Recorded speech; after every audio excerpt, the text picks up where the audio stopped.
ya. Jadi gejalanya itu tidak memburuk setelah dia menggunakan obat dan tidak boleh berlangsung lebih dari 2 atau 3 hari. Makanya batasan swamedikasi itu harus jelas. Jadi kalau swamedikasi sampai dilakukan berbulan-bulan, bahkan bertahun-tahun, itu yang kemudian menimbulkan ambiguitas. Artinya bisa jadi penyakit utama yang menyebabkan gejala tersebut itu tidak tertangani, gitu ya. Jadi definisinya itu ini tadi. Jadi kalau kita mengobati diri sendiri terkait dengan penyakit ringan, ya penyakit atau gejala ringan yang dirasakan. Nah, disinilah peran dari seorang farmasis. Nah, di pertemuan awal saya juga telah menjelaskan terkait dengan bagaimana prosedur kita melakukan swamedikasi. Ada yang namanya patient assessment. Kemudian setelah kita melakukan patient assessment, kita kemudian bisa memberikan rekomendasi terkait dengan obat yang akan kita berikan. Yang ketiga, baru kita memberikan edukasi ataupun informasi obat kepada pasien. Nah, di patient assessment ini atau penggalian informasi pasien inilah adalah masa-masa krusial di mana kita atau farmasis itu akan bisa membedakan bahwa ini gejala ringan atau bukan gejala ringan. Gitu ya. Jadi patient assessment itu adalah sebuah langkah atau step yang paling krusial sebenarnya dalam proses swamedikasi. Dan peran apoteker untuk swamedikasi itu sangat sangat penting sekali di fase patient assessment ini. Jadi di patient assessment ini seorang farmasis harus punya kemampuan untuk menggali informasi dari pasien. Ya, menggali informasi. Kalau kemarin sudah saya kasih contoh beberapa mnemonik atau singkatan ya dari beberapa pertanyaan yang nantinya akan bisa diajukan kepada pasien. Jadi ada WWHM itu yang paling mudah ya.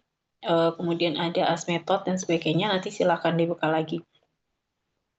Jadi dari sini, ketika kita tidak melakukan patient assessment, maka bisa jadi rekomendasi yang akan kita berikan terkait dengan pengobatan itu bisa menjadi salah.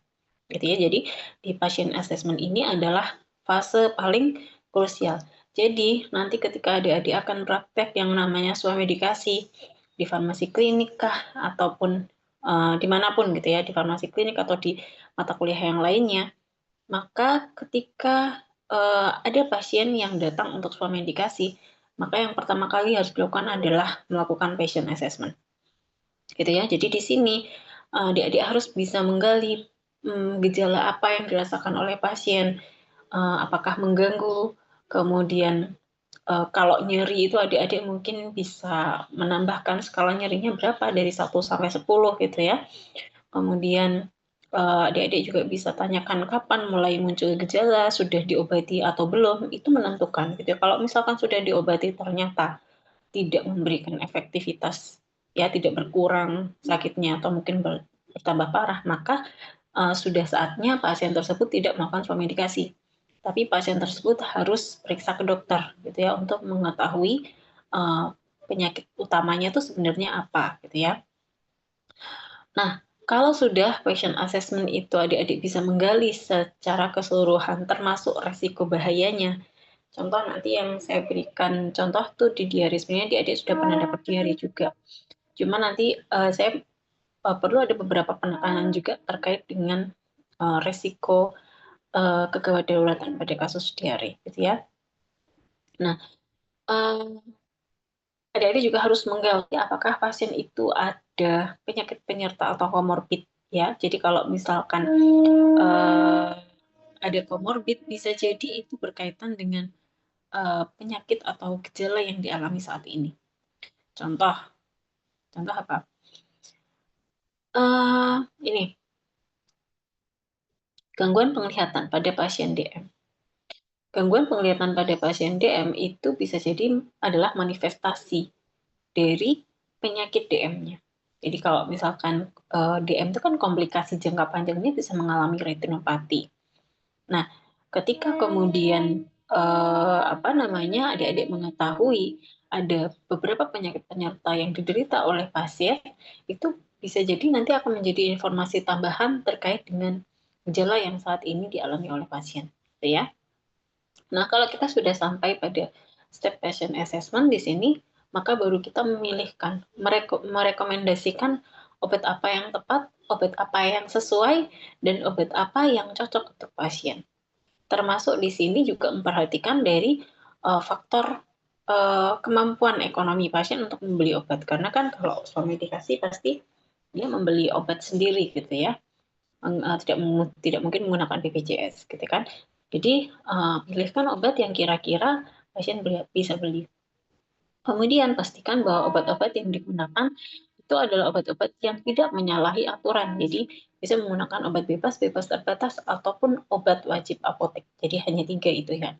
Jadi obat keras itu secara regulasi tidak dibenarkan untuk digunakan pada proses premedikasi. Meskipun pada kenyataannya kalau misalkan kita mau beli obat keras pun bisa, tetapi ketika kemudian kita menyarankan kepada pasien nantinya gitu ya, jadi harapannya kan kita profesi kita kan tetap baik gitu ya, tetap menjalankan sesuai dengan regulasi yang berlaku.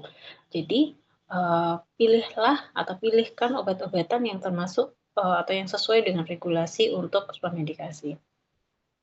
Nah, baru setelah tadi adik-adik memilihkan obat, maka di sini yang perlu dilakukan adalah memberikan edukasi kepada pasien.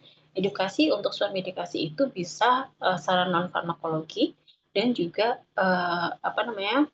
saran farmakologinya. Jadi misalkan cara penggunaan obatnya itu yang benar seperti apa. Terutama untuk obat-obatan yang penggunaannya khusus gitu ya. Misalkan obat-obatan yang harus melalui vagina atau dubur atau mungkin yang menggunakan aplikator atau misalkan yang harus diteteskan, harus misalkan menggunakan tetes telinga dan sebagainya itu harus dijelaskan dengan detail cara penggunaannya gitu ya. Supaya pasien juga paham dan gejala yang tadi dirasakan itu bisa membaik. Nah, saya akan masuk ke beberapa materi terkait dengan swamedikasi penyakit kulit dulu ya. Jadi ada 3 yang akan saya bahas dan mungkin yang akan saya masukkan tuh sebenarnya adalah masalah-masalah swamedikasi yang mungkin paling sering diminta di apotek gitu ya.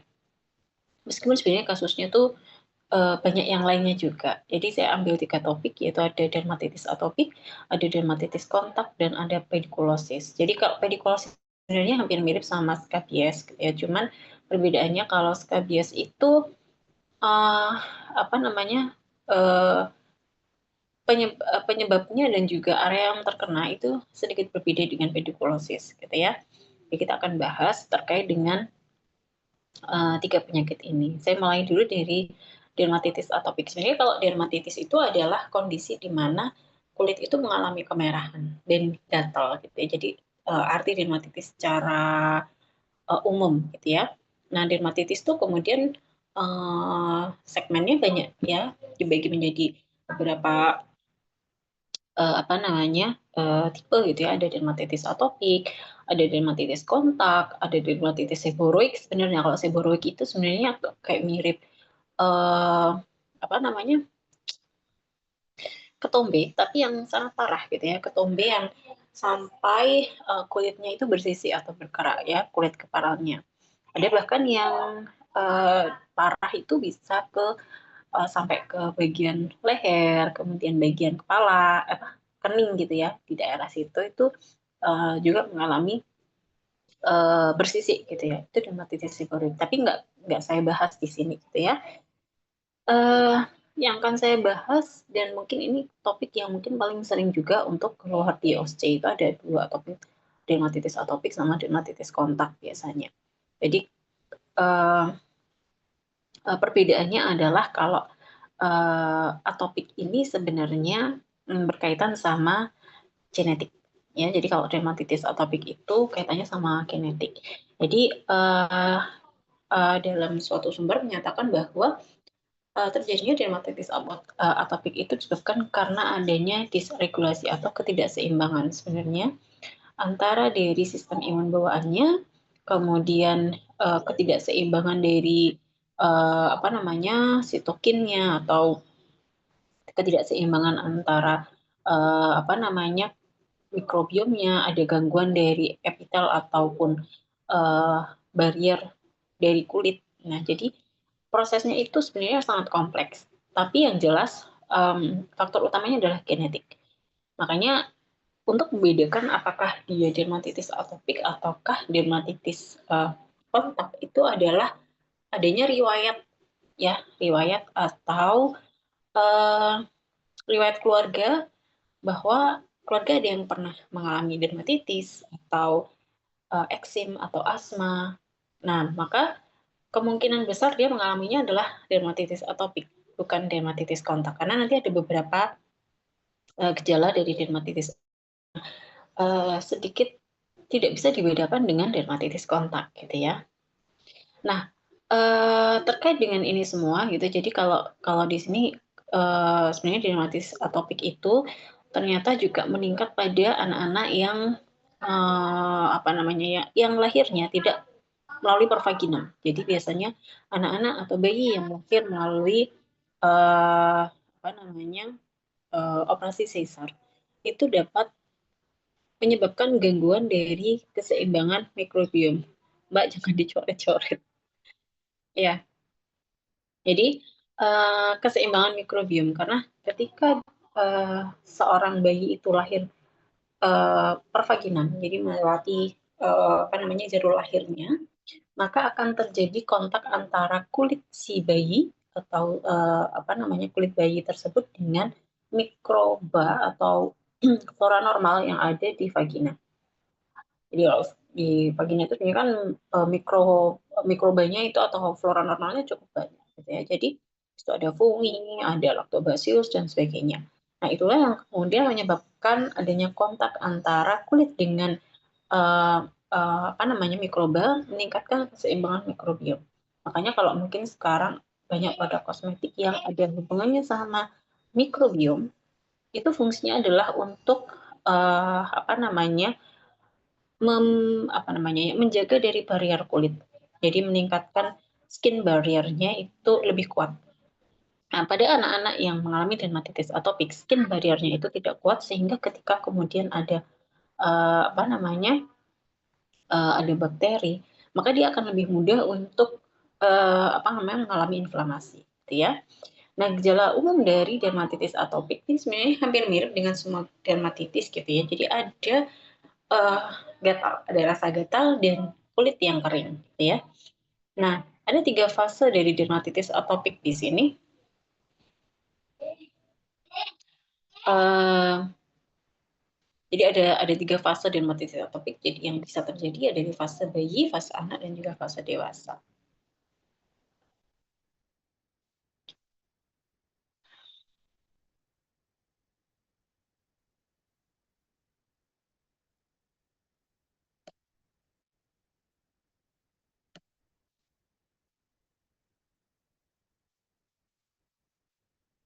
Oke. Jadi untuk fase bayi atau infantil itu biasanya terjadi di usia 0 sampai 2 tahun. Jadi ini di bayi itu di awal-awal kelahiran di umur 0 sampai 2 tahun biasanya kalau di kurang dari 6 bulan area yang kena terlebih dahulu adalah daerah pipi. Jadi di pipi di sini ya pipinya kemerahan dan dia sifatnya itu sebenarnya simetris gitu ya. Jadi ini yang seringkali muncul duluan gitu ya. Jadi area pipi, kemudian area dahi sama kepala. Ini yang paling sering muncul duluan pada saat fase bayi. Nah, eh, biasanya kalau nanti usianya tambah besar, kayak misalkan umur di atas 6 bulan gitu ya, itu yang bisa kena itu lebih banyak. Misalkan di daerah pergelangan tangan, kemudian di daerah ekstensor, ya, kemudian ada di sini ada juga yang menyebutkan di fossa antecubiti. Jadi di bagian lipatan siku, ya lipatan siku, kemudian ada di poplitea itu di lipatan kaki, ya lipatan uh, dengkul gitu ya, yang belakang gitu ya. Jadi di situ. Jadi biasanya nanti akan bertambah. area yang bisa terkena. Nah, lesinya ini bisa bersifat akut, bisa berupa lesi kemerahan atau eritematosa, kemudian bisa membentuk papul ya atau menggelembung gitu, bisa berupa vesikel yang dia ukurannya kecil gitu ya, harus ada cairannya. Nah, ini bisa mengalami pecah. Kemudian bisa juga disertai dengan adanya prostat. Jadi awal dari seorang bayi diketahui dia mengalami dermatitis atopik tadi tiga area utama yang mengalami kemerahan dan gatal itu daerah pipi, dahi dan juga kepala. Nah, ini nanti kalau bertambah usianya, maka dia juga area yang terkena bisa lebih banyak. Tapi biasanya kalau usianya lebih dewasa, itu tidak lagi mengenai daerah wajah. Jadi daerah wajah itu biasanya khasnya pada anak-anak kurang dari 2 tahun. Nah, anak yang mengalami dermatitis atopik itu sering sekali bisa mengalami yang namanya diaperes gitu ya. Meskipun semua bayi bisa mengalami diaperes ya. Tapi pada bayi-bayi yang dia punya bakat mengalami dermatitis atopik, biasanya dia lebih sering mengalami diaperes. Kemudian ini anak di fase 2 sampai 2 tahun. Jadi fase anak ya ini ya. Jadi kalau manifestasi di daerah wajah itu udah berkurang. Jadi biasanya lebih banyak ke daerah sini ya, di antekubiti, kemudian di poplitea gitu ya. Di daerah ini yang paling sering, kemudian di kaki, di ankle itu sering juga. Kemudian di leher. Ya kalau udah dewasa ya udah umur 2 tahun ke atas itu leher, terus bagian belakang dari leher itu biasanya menghitam ya, ada kayak warna hitamnya. Ini luka yang terjadi atau lesi yang terjadi itu bisa mengalami atau bersquamosa atau dia itu kayak berkerak gitu ya. Kemudian kalau yang membedakan antara dia dermatitis atopik dengan dermatitis kontak adalah eritema yang terjadi itu batasnya nggak tegas. Jadi bentuknya itu nggak bulat di tempat itu saja. Jadi uh, apa namanya uh, gambarannya itu hampir antara daerah yang terluka dengan area yang tidak ada lesinya dengan yang ada lesinya itu hampir membaur gitu ya. Jadi tidak jelas batasnya. Nanti akan saya jelaskan maksud dari batas itu seperti apa. Nah, jadi ini yang terjadi pada fase anak. Di area yang terjadi juga lebih banyak ya. Nah, ini yang dimaksud dengan area yang batasnya tuh nggak jelas. Di sini banyak, tapi ada di sini juga ada. Jadi nanti akan membedakan dengan dermatitis kontak. Kalau dermatitis kontak itu areanya lebih terbatas karena dia itu yang terkena hanya yang kena kontak dengan benda yang menyebabkan iritasi.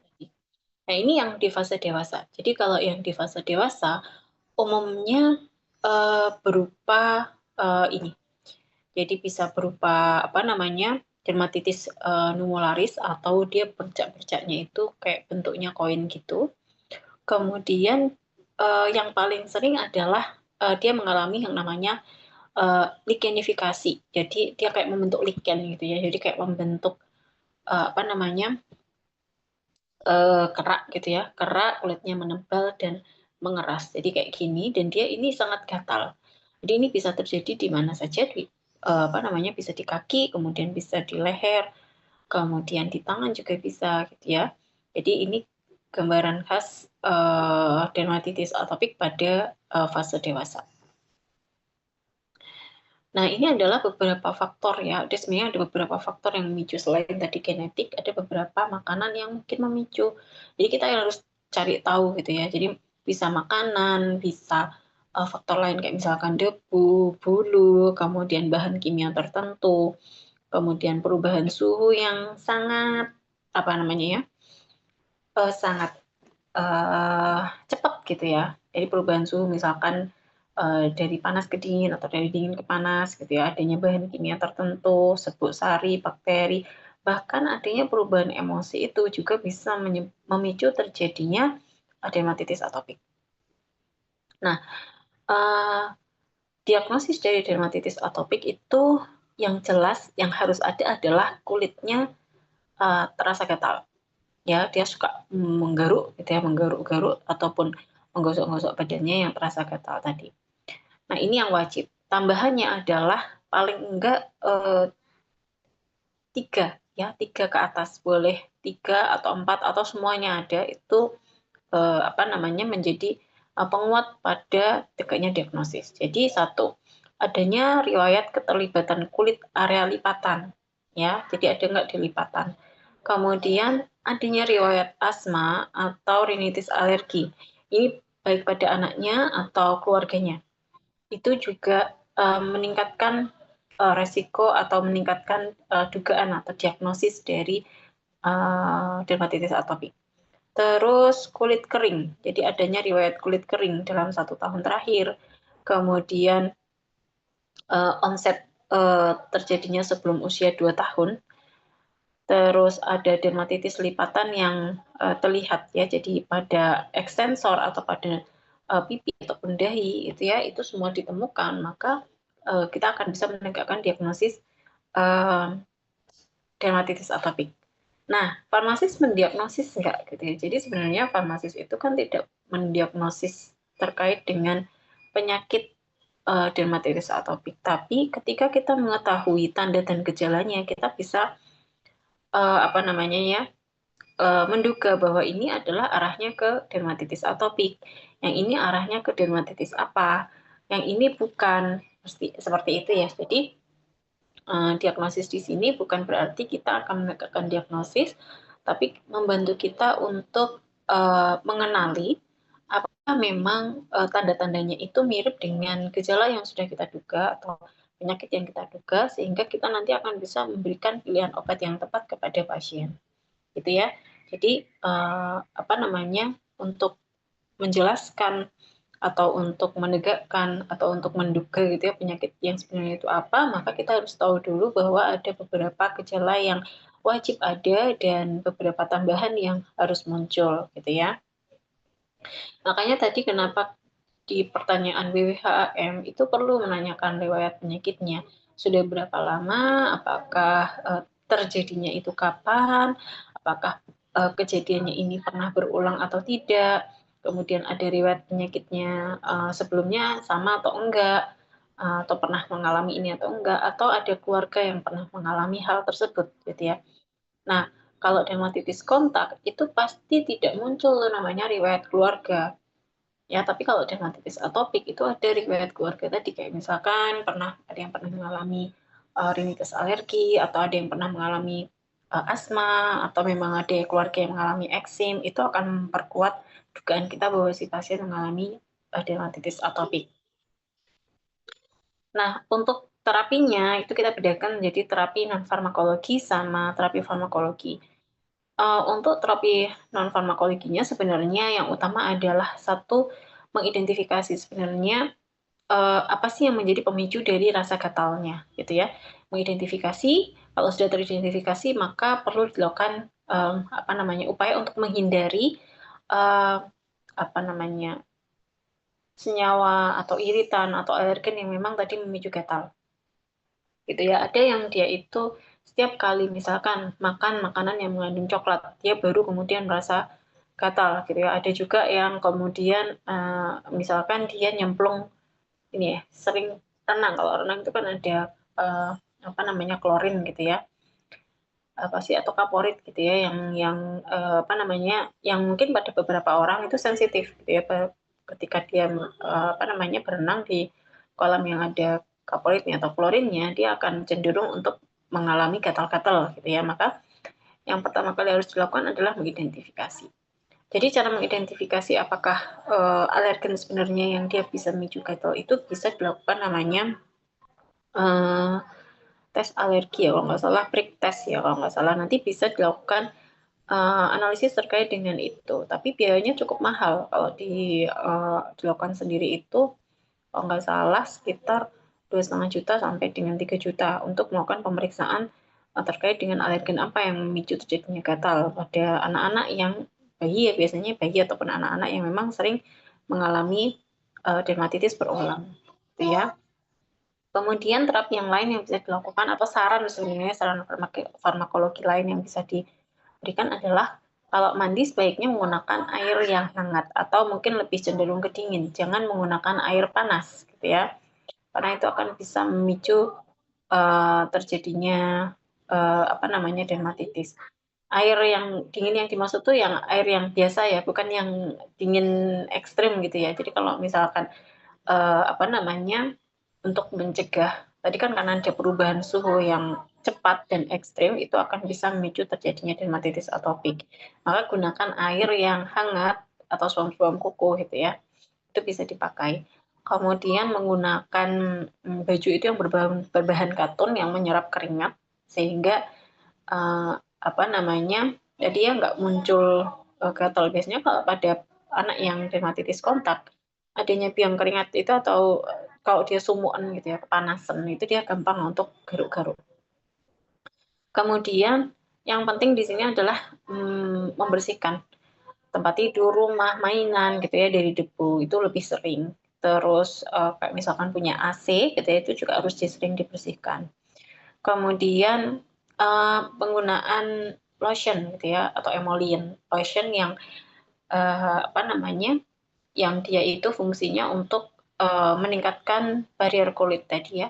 Jadi gunakan emollient yang dia punya kandungan kayak misalkan ceramide, sea butter, kemudian ada kernel oil, kemudian sunflower oil, bisa juga yang mengandung kayak misalkan eh, hyaluronik ya, asam hyaluronat, kemudian juga bisa yang ada yang mengandung oatmeal. Jadi ya itu yang bisa dipakai. Jadi sudah banyak beberapa contoh sediaan emollient yang sifatnya hipoalergenik dan juga dia meningkatkan barrier kulit kayak misalkan saya sebut merek ya. Kalau merek itu bisa macam-macam sih, ada Cetaphil, terus ada apa lagi ya, Aveeno kalau nggak salah ya, Aveeno, terus ada banyak pokoknya sekarang produk-produk ya yang bisa dipakai dan dia nanti silakan nanti dilihat gitu ya uh, yang ada kandungan seramidnya atau hyaluronic acidnya dan sebagainya yang dia memang fungsinya untuk meningkatkan barrier kulit. Kemudian menghindari juga stres psikologis. Jadi ini terutama kalau sudah masa sekolah ya, biasanya kalau mau ujian, nah itu kan tertrigger tuh dia mengalami stres karena misalkan mau ujian dan sebagainya, itu juga akan bisa memicu gatal lagi gitu ya. Nah, terapi non farmakologi ini kan sebagai suportif gitu ya, tapi juga tadi ya perlu menghindari makanan-makanan yang memang tadi memicu. Jadi habit juga perlu perbaiki. Nah, untuk terapi farmakologinya sebenarnya ada beberapa obat yang bisa dipakai seperti kortikosteroid, kemudian ada antihistamin, ada antibiotik. Sebenarnya kalau kortikosteroid itu kan bisa secara peroral ataupun topikal. Cuman kalau sediaan kortikosteroid di Indonesia yang boleh digunakan untuk sebuah medikasi adalah hidrokortison. Ya, sebenarnya nggak cuma hidrokortison ya, ada beberapa banyak. Ada beberapa juga kayak misalkan triamcinolone dan sebagainya. Cuman untuk kasus dermatitis atopik itu yang cocok dipakai adalah hidrokortison 1%. Gitu ya. Jadi dia hidrokortison 1% itu dia memiliki efektivitas yang ringan sampai sedang gitu ya untuk dermatitis. Jadi cukup poten sebenarnya untuk pertolongan pertama pada kasus pemedikasi dermatitis. Kemudian ada antihistamin. Biasanya antihistamin ini bisa diberikan secara peroral, bisa juga diberikan secara topikal gitu ya. Kalau yang topikal itu ada yang kayak misalkan ada yang di collagen lotion itu ada diphenhydramine kalau nggak salah. Bisa juga pakai yang oral, diphenhydramine oral, atau bisa kalau misalkan menggunakan cetirizine masuk ke OWA juga gitu ya, jadi bisa diberikan. Kemudian antibiotik ini sebenarnya antibiotik ini hanya diberikan kalau misalkan lesinya itu mengalami infeksi bakteri. biasanya ditandai dengan lesi yang dia pecah ataupun bernanah, penyek gitu ya. Biasanya nanti bisa diberikan antibiotik topikal. Cuman kalau untuk sediaan yang ada itu di Indonesia yang boleh digunakan untuk swamedikasi yang dia tercantum dalam daftar obat wajib apotek itu ada chloramphenicol sama gentamicin gitu ya. Tapi ini untuk kasus yang memang ada infeksi saja gitu ya. Jadi adik-adik perlu melihat lukanya itu apakah ada nanahnya atau enggak, atau lesinya itu pecah atau enggak gitu ya. Maka kalau misalkan tidak ya dia first line choice-nya adalah diberikan hidrokortison. Nah, di sini saya akan memberikan bagaimana algoritmanya ketika kemudian kita akan melakukan proses swamedikasi penggalian informasinya itu dari mana. Di kotak yang di sini adalah ada kotak di mana kita perlu mengeksklusikan gitu ya. Jadi yang dia kondisinya begini itu tidak boleh dilakukan swamedikasi. Jadi contoh yang dieksklusikan adalah intense pruritus. Jadi kondisinya kemerahan tapi gatalnya itu terus-menerus gitu ya. Dia tidak berhenti menggaruk. Maka kita tidak sarankan untuk swamedikasi. Kemudian area yang terkena tubuh itu sangat luas gitu ya. Jadi nggak cuman tadi yang disebutkan misalkan area pipi, area tangan saja, tapi hampir seluruh tubuhnya itu mengalami kemerahan dan juga gatal. Maka kita tidak boleh memberikan saran swamedikasi pada pasien-pasien ini gitu ya. Atau anak-anak yang usianya kurang dari 2 tahun, itu sebaiknya tidak ditangani untuk swamedikasi. Kemudian, di sini yang mungkin to be infected gitu ya, jadi yang dia kelihatannya kayak terinfeksi ternyata juga tidak boleh disarankan untuk swamedikasi. Meskipun tadi di sediaan yang ada itu kan diperbolehkan. Jadi kalau misalkan chloramphenicol sama gentamicin sebenarnya boleh diberikan pada kasus infeksi ya. Jadi dermatitis yang terinfeksi. Tapi di algoritma tadi untuk swamedikasi ada aturan syarat-syarat inklusi dan eksklusinya. Jadi ketika kemudian nanti adik-adik ada kedatangan nih pasien gitu ya yang dia itu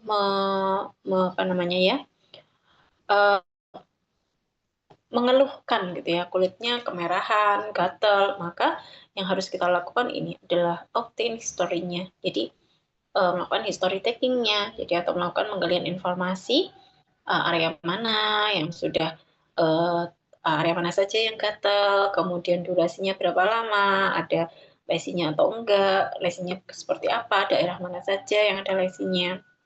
Kemudian tanyakan terkait dengan obat-obatan yang sudah pernah dipakai itu apa. Nah, kalau misalkan dari hasil penggalian informasi itu dia tidak ada kondisi yang memang dieksklusikan, maka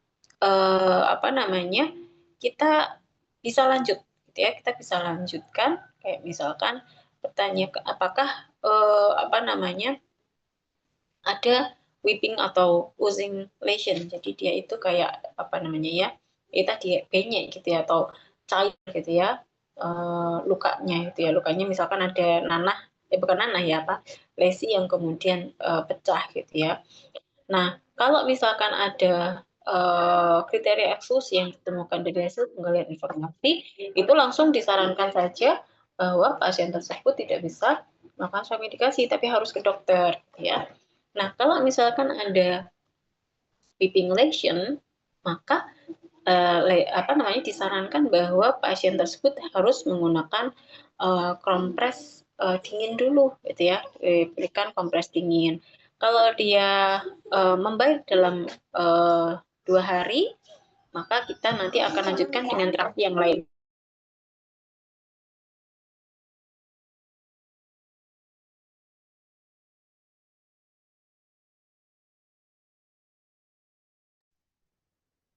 Oke, jadi kalau misalkan dengan ketika dia ada weeping lesion, lesinya ya, tadi dia misalkan tidak membaik setelah dia diberikan kompres air dingin itu, maka dia harus dirujuk ke dokter. Jadi ini algoritma dari suami indikasi dermatitis atopik. Nah, ini yang kemudian saya kolomin merah gitu ya. Jadi kalau misalkan tadi setelah dilihat lagi, kalau misalkan ada weeping lesion kan dikasih kompres air dingin dulu atau diberikan dia intinya untuk mengeringkan si luka gitu ya. Terus kalau misalkan tidak ada luka atau misalkan lukanya udah kering, nah di sini yang kemudian perlu gali lagi pasiennya itu ada nggak family history-nya ya. Jadi ada asma atau high fever atau alergi ataupun apapun gitu ya.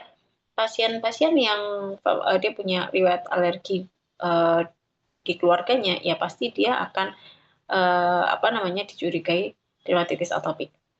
Nah, ini yang membedakan. Nanti kalau tidak ada keluarga yang pernah mengalami ini, maka ini ditanyakan selanjutnya. Ini untuk mengidentifikasi apakah dia dermatitis atopik atau dermatitis kontak. ACD sama ACD itu dermatitis kontak. Yang satu iritan, yang satu alergik. Ya, nanti akan kita bahas di slide selanjutnya. Saya akan bahas di sini aja. Jadi kalau misalkan dia itu ada riwayat alergi dari keluarga, maka kita sudah yakin nih bahwa kemungkinan besar dia mengalami dermatitis atopik. Maka apa yang perlu disarankan kepada pasien? Satu, bahwa dia disarankan beberapa penanganan non farmakologinya. Kayak misalkan dia tidak menggunakan sabun yang sifatnya itu keras gitu ya, atau yang dia itu ada kan yang sabun dengan deterjen yang sangat banyak. Kalau busanya itu banyak, itu berarti dia kandungan deterjennya tinggi. Sebaiknya pasien-pasien yang mengalami dermatitis atopik tidak menggunakan sabun tersebut. Maka gunakan sabun yang lembut yang tidak banyak deterjennya atau yang non SLS gitu ya. Kemudian menggunakan moisturizer, kemudian mandinya menggunakan air hangat seperti yang tadi. Nah, kemudian di sini gunakan juga atau rekomendasikan menggunakan topikal hidrokortison 1%. Gitu ya, tadi yang sudah saya jelaskan. Jadi obat yang bisa dipakai untuk dermatitis atopik untuk suami indikasi adalah hidrokortison. Nah, setelah nanti diberikan ini, maka kita lihat ya dalam 2 sampai 3 hari. Jadi kalau dalam 2 sampai 3 hari ternyata kondisinya membaik, gitu ya. Maka setelah membaik, maka usahakan si pasien memahami bahwa dia perlu menghindari penyebabnya dan bagaimana memanage gitu ya kehidupan sehari-harinya supaya dermatitis atopik tadi itu tidak flare lagi, tidak muncul lagi. Nah, yang ini itu juga saya garis bawahi bahwa dalam 2 sampai 3 hari kondisinya itu tidak membaik, maka kita kembali ke atas. Kalau kita tarik garis ini, itu artinya adalah kita perlu melakukan yang namanya merujuk kepada dokter, gitu ya. Jadi syarat suami indikasi jelas, dalam 2 sampai 3 hari membaik, maka ya sudah, kita hentikan obatnya atau masih boleh diteruskan sampai obatnya habis. Tetapi kalau dalam 2 sampai 3 hari itu tidak membaik, maka keputusannya adalah bahwa itu harus dirujuk ke dokter. Artinya apa? Dalam setiap komunikasi kepada pasien itu pun harus disampaikan bahwa ibu nanti dilihat setelah 2 sampai 3 hari tidak membaik, ibu langsung ke dokter. Jangan diteruskan obatnya sendiri. Itu harus dijelaskan ya, di stage dengan jelas. Oke. Oke, itu terkait dengan dermatitis atopik. Saya lanjut ke dermatitis kontak. Jadi sebenarnya dermatitis kontak tadi ada di sini. Jadi kalau dia tidak punya family history terkait dengan dermatitis atopik, asma, dan sebagainya, maka kecurigaannya bisa ke dermatitis kontak, gitu ya. Sebenarnya perbedaannya apa antara dermatitis atopik sama dermatitis kontak? Jadi kalau dermatitis kontak itu biasanya bukan genetik base gitu ya, tidak berdasarkan dari genetik. Biasanya disebabkan karena adanya kontak gitu ya, kontak dengan bahan atau senyawa yang bisa menyebabkan iritasi. Nah, biasanya tanda dari dermatitis kontak itu kan mirip ya, ada yang kemerahan, gatal, tapi ada tanda yang berbeda dari dermatitis atopik. Jadi kalau dermatitis kontak itu ada yang rasanya panas, menyengat gitu ya, kayak apa namanya ya, perih sekali gitu ya. Kemudian bisa juga terbentuk vesikel sama pustula. Nah, di dermatitis kontak itu ada 2 tipe. Jadi yang dia tipe iritan, ya kontak iritan sama kontak alergik. Jadi kontak iritan atau mungkin tadi singkatannya itu ICD ya. ICD itu iritan kontak dermatitis, kalau ACD itu alergi kontak dermatitis. Jadi ada 2 tipe.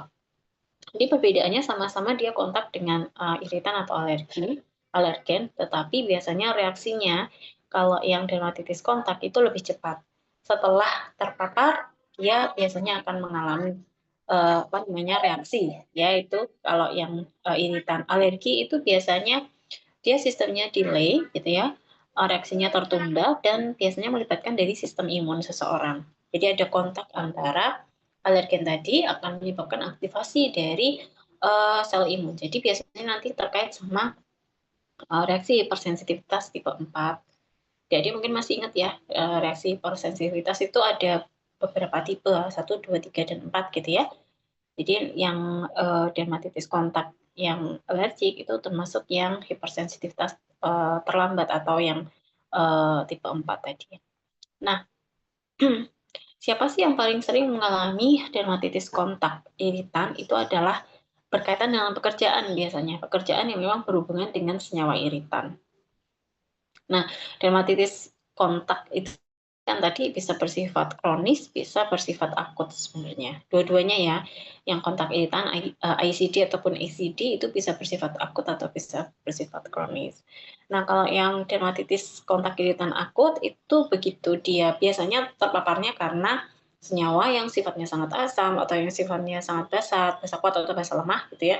Basa kuat atau asam kuat yang bisa dalam sekali kontak atau misalkan beberapa kali ya, tapi tidak dalam jangka waktu yang panjang, misalkan 2 kali kontak, nah dia baru kemudian kerasa.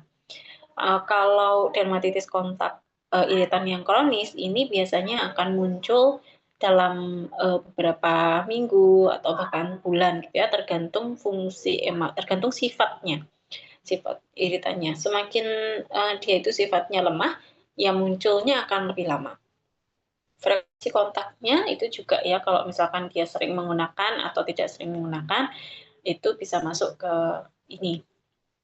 Kemudian bisa juga dari kerentanan pejamu. Jadi ada orang-orang yang memang punya bakat untuk mengalami alergi gitu ya. Jadi semakin dia punya kerentanan terkait dengan bahan-bahan yang bersifat iritan tadi, maka dia akan lebih mudah muncul. Nah, beberapa bahan yang bisa menyebabkan terjadinya dermatitis kontak ya tadi ya asam basa kuat, deterjen nih paling sering. Nah, kadang kalau mungkin adik-adik sering ya ibu-ibu ya kalau misalkan adik-adik lihat ya ibunya kita atau mungkin adik-adik punya ibu kos atau ibu-ibu yang memang membantu pekerjaan kita di rumah gitu ya, kadang kan dia sering kontak dengan deterjen. Jadi kadang di bagian tangannya itu ada yang kayak mengelupas dan sebagainya gitu ya. Jadi deterjen ini paling sering menyebabkan dermatitis kontak. Kemudian bisa juga sabun ya, nggak cuma deterjen tapi bisa juga sabun. Terus cairan-cairan kayak misalkan cairan epoksi, etilen oksid, pelarut, cairan pemotong logam, sebenarnya banyak sekali gitu ya, sama dari kayu, jadi dari serut kayu atau debu dari apa namanya penggergajian kayu itu juga bisa menyebabkan terjadinya dermatitis kontak. Kemudian yang ini adalah dermatitis kontak alergi gitu ya. Jadi kalau tadi saya sebutkan bahwa dia termasuk reaksi hipersensitivitas tipe 4 ya, yang tipenya lambat. Nah, ini ada beberapa alergen yang bisa memicu terjadinya dermatitis kontak alergik. Kayak misalkan dia misalkan dalam penggunaan thiomersal. Thiomersal ini biasanya digunakan di sebagai pengawet ya di banyak obat ataupun vaksin, itu yang paling sering. Kemudian ada lanolin, latex ya. Ya misalkan sarung tangan kan ada yang terbuatnya dari latex ya. Kemudian parfum ya atau wangian, terus ada basitrasin, benzokain, balsam peru ini sumber alergennya ada di sini. Jadi kalau misalkan apa namanya ada pasien yang kemudian kira-kira alergi dermatitis tadi ya, dia tidak ada apa namanya riwayat keluarga. Terus coba ditanya apa ya? Selama ini apa namanya? Dia selalu kontak dengan bahan tertentu enggak? Misalkan sabun, deterjen dan sebagainya gitu ya. Atau misalkan dia masih mencoba menggunakan produk misalkan produk kosmetik yang baru gitu ya. Sekali pakai mungkin nggak muncul gitu ya, tapi setelah 2 minggu pakai, 3 minggu pakai, misalkan itu baru muncul gitu ya. Nah, makanya ini perlu di apa namanya di tracing gitu ya. Kira-kira dia pakai obat apa gitu ya.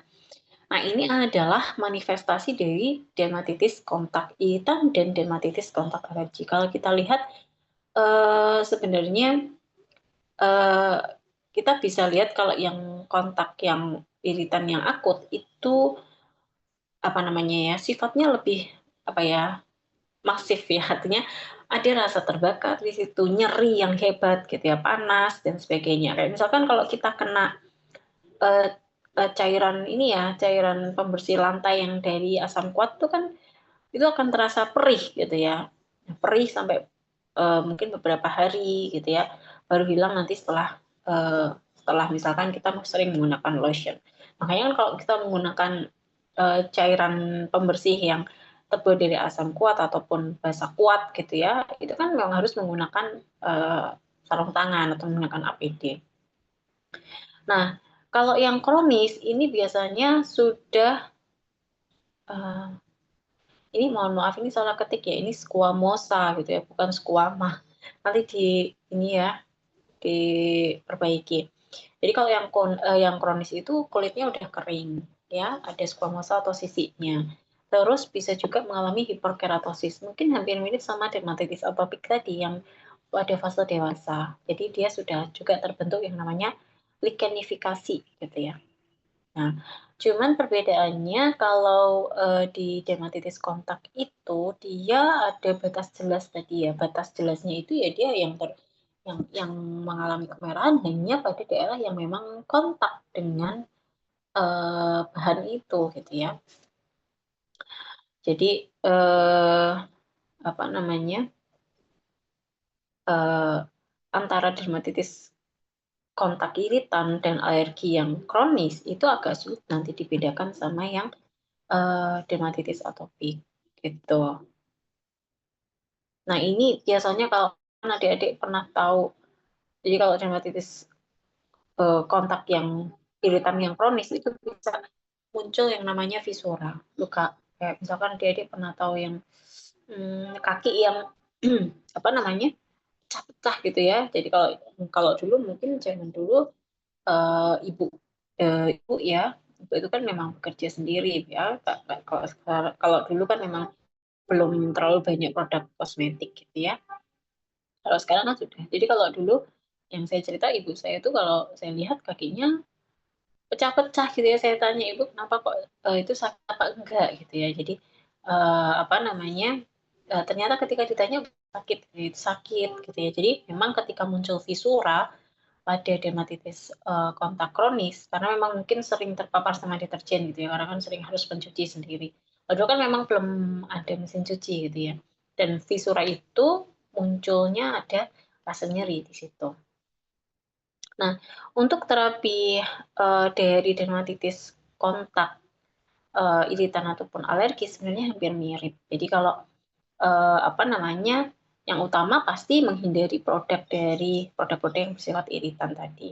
Terus sebisa mungkin mandi dengan air dingin sampai dengan hangat. Jadi apa namanya maksimal tuh nggak boleh lebih dari 32 derajat Celcius. Nggak boleh pakai air panas, gitu ya.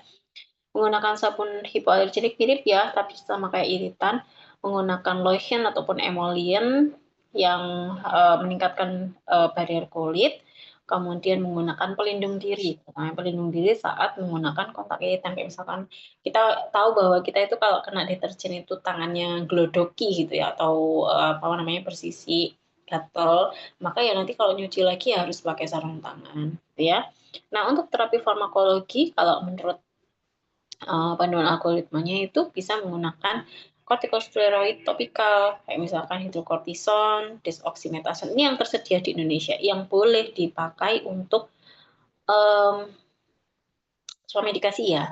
Jadi ada hidrokortison, betametason, triamcinolone, desoksimetasone itu boleh dipakai. Hanya saja untuk efektivitasnya tetap untuk apa namanya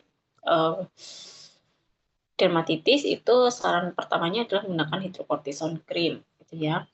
Nah ini kita lihat ya algoritma terapinya.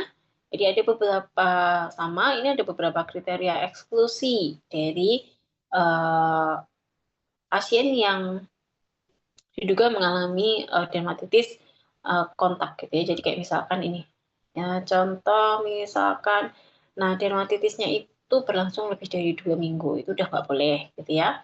Kemudian tubuh yang terkena atau area yang terkena dermatitisnya itu lebih dari 25%.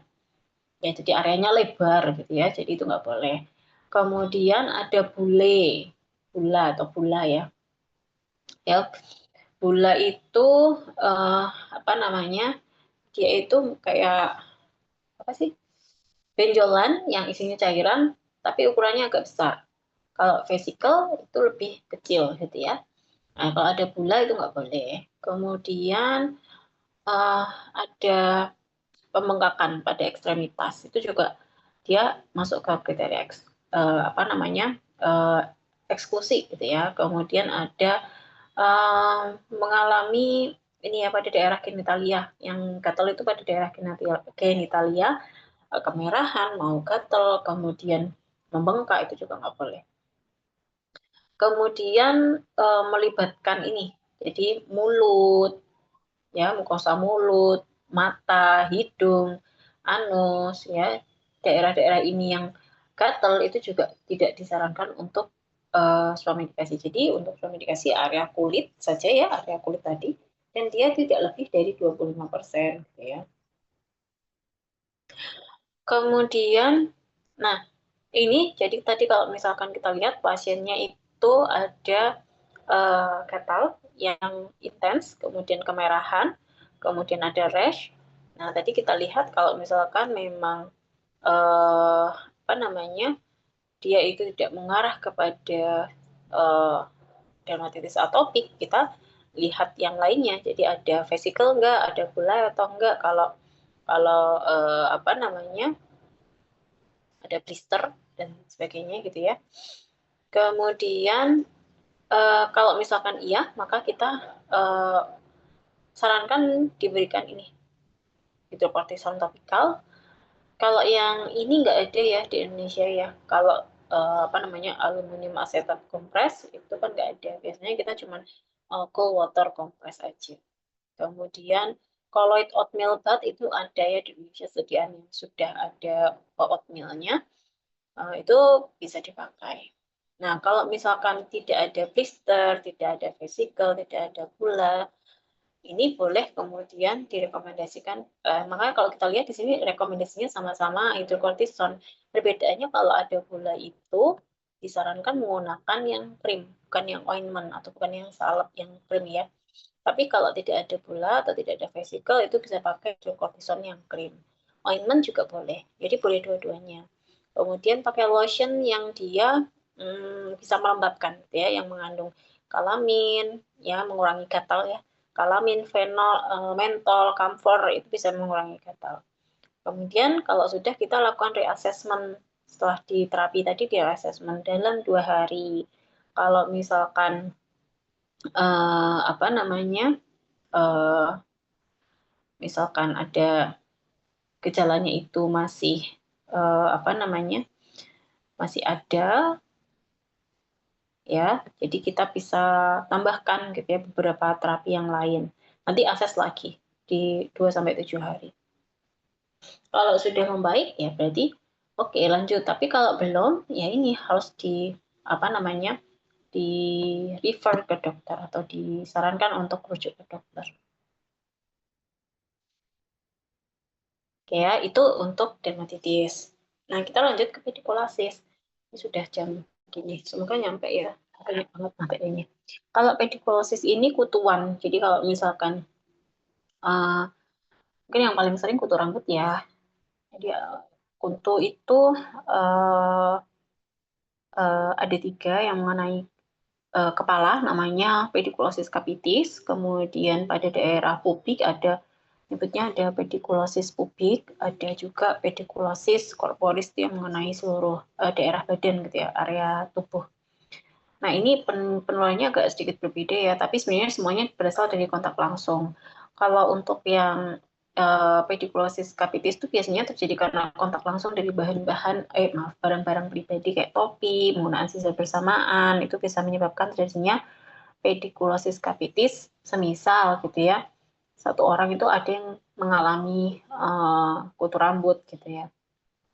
Kalau infeksi kutu atau pedikulosis pubik ini penyebaran utamanya sebenarnya melalui kontak seksual gitu ya. Tetapi juga ternyata bisa disebarkan atau ditularkan melalui toilet ya, dari dudukan toilet. Makanya adik-adik kalau misalkan menggunakan toilet itu sebaiknya dibersihkan terlebih dahulu gitu ya, disiram kemudian atau menggunakan tisu desinfektan misalkan ya, supaya mengurangi penyebaran penyakit yang bisa ditularkan melalui kontak langsung. Itu ya. Kemudian bisa juga penggunaan underwear bersama. Ya, misalnya ada yang mungkin pinjam gitu ya. Nah, ini nggak boleh. Jadi underwear ya untuk keperluan pribadi sendiri-sendiri gitu ya. Nah, gejalanya biasanya adalah rasa gatal hebat yang intens, terutama di malam hari ini. Kalau siang hari biasanya nggak kerasa gatal. Kalau malam hari mereka itu lebih aktif, kutunya akan lebih aktif. Kemudian kalau dia itu kutunya udah besar gitu ya, yang dirasakan adalah ada sensasi menggelitik. Jadi kayak ada yang gremet-gremet gitu ya. Ada yang uh, hewan kecil yang berjalan di kepala kita gitu ya. Terus atau mungkin di area tubuh lain kalau misalkan penyebabnya di area tubuh lain. Kemudian bisa muncul lesi, biasanya kalau yang mengenai daerah misalkan leher, jadi akan kemerahan seperti itu. Kemudian ada lesinya, jadi kayak misalkan ada benjolan kecil gitu yang dia terasa gatal. Kemudian yang paling gampang ya, ya ada telur kutu yang nempel, terutama di rambut ya. Makanya kalau apa namanya, kadang kita tuh nggak ngerasa ada kutu setelah kita kemudian apa namanya, menyisir gitu ya, menyisir pakai sisir kutu itu loh. Nah, ini terapinya. Jadi kalau yang kemarin sempat saya rasakan, saya pernah kutuan juga gitu ya. Dulu kan waktu kecil. Nah, ternyata beberapa waktu yang lalu saya pernah kutuan juga gitu ya. Ternyata ya ketularan anak saya, nggak tahu anak saya ketularan dari temannya, mungkin teman main di sekolah atau mungkin di masjid, saya kurang tahu ya. Cuman dia gejala awalnya gitu, kalau malam itu kalau mau tidur dia garuk-garuk, bu gatel gitu ya, gatel. Udah pertamanya eh, ini ya leher apa gitu dia gatel, saya kasih lotion, ternyata kok gatel terus gitu ya. Masa kutuan gitu ya, betul saya nggak ngerasa dia kutuan. Karena kan ini ya, ternyata setelah diserit gitu ya, serit nggak ada sih kutunya. Tapi kok ini ada hitam-hitam ya, saya pites ya, cepis gitu ya.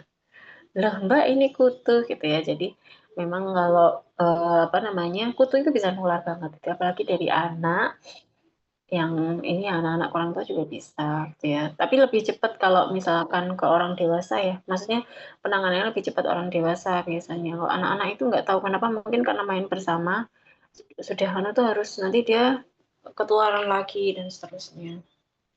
Oke, itu intermezzo saja ya. Jadi untuk terapi dari pedikulosis sebenarnya satu, menghindari kontak ya, menghindari kontak. Jadi kalau misalkan dia udah diterapi ya menghindari kontak dengan orang yang memang masih punya kutu gitu ya, menghindari kontak, kemudian membersihkan barang-barang. Jadi kalau misalkan ada keluarga yang dia kena,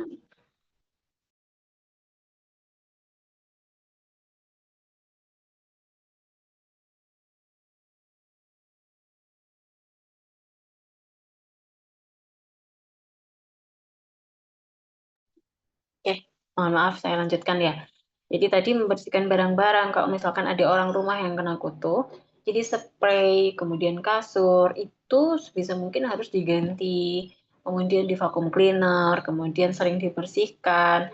Membersihkannya pun juga harus menggunakan air panas ya, air panas atau menggunakan deterjen gitu ya, dengan air hangat atau air panas gitu ya. Kemudian membersihkan kutu. Jadi rajin membersihkan kutu. Jadi kalau misalkan selain dikasih apa namanya disampoin itu harus diseritin gitu ya. Harus disisirin untuk apa namanya menghilangkan kutu besar, kemudian kutu yang masih kecil sama telurnya itu harus dihilangkan untuk mempercepat apa namanya eradikasinya. Kemudian uh, sebisa mungkin jangan kalau anak-anak sebisa mungkin kukunya jangan panjang. Kalau dia panjang garuk-garuk dia nanti telurnya akan bersembunyi di situ gitu ya. Nah, untuk terapi farmakologinya sebenarnya bisa menggunakan yang namanya permethrin. Ya, permethrin 1% ini atau di Indonesia adanya Peditox ya. Nah, di sini ini yang perlu adik-adik jelaskan bagaimana menggunakan Peditox atau permethrin ini. Jadi ada pediklosis itu kan mirip obatnya kayak skabies. Skabies juga menggunakan permethrin. Perbedaannya adalah kalau permethrin yang untuk skabies itu digunakan ke seluruh tubuh gitu ya. Dan itu tidak boleh dibilas selama 8 jam. Lebih dari 8 jam. 8 jam lebih itu nggak boleh dibilas. Tapi kalau yang ini Peditok itu hanya permethrin yang untuk pedikulosis itu hanya uh, digunakan lotionnya itu digunakan setelah keramas, setelah dibersihkan rambutnya, kemudian diberi si permethrin ini, terus didiamkan paling nggak selama 10 menit. Setelah itu baru dibilas, gitu ya. Nah ini adik-adik jelaskan bagaimana cara pakainya, gitu ya. Jangan dipakai untuk sampoan, gitu ya. Jadi pengganti sampo bukan. Jadi setelah sampoan baru pakai, gitu ya. Terus tidak boleh juga dibiarkan selama berjam-jam gitu ya. Jadi memang penggunaannya hanya sekitar 10 menit. Nah ini alurnya ya. Jadi untuk alur dari suam medikasi apa namanya pedikulosis. Jadi kita lihat apakah kita lihat juga ada medical historinya, kemudian ada informasi alergi atau enggak, kemudian kita tanya lice-nya atau kutunya itu ada di mana, di scalp atau ditemukan di mana di scalp-nya atau di kepalanya, di apa namanya di rambutnya atau di bajunya atau mungkin di area pubisnya gitu ya. Nah, kalau misalkan iya gitu ya, maka kita lihat nih ada beberapa eksklusi kriteria yang perlu kita pahami tadi ya. Kalau misalkan tidak ada ditemukan kutu gitu ya, mirip gejalanya tapi nggak ada kutu, maka kita langsung refer ke dokter. Terus, nah ini kalau kita lihat di sini,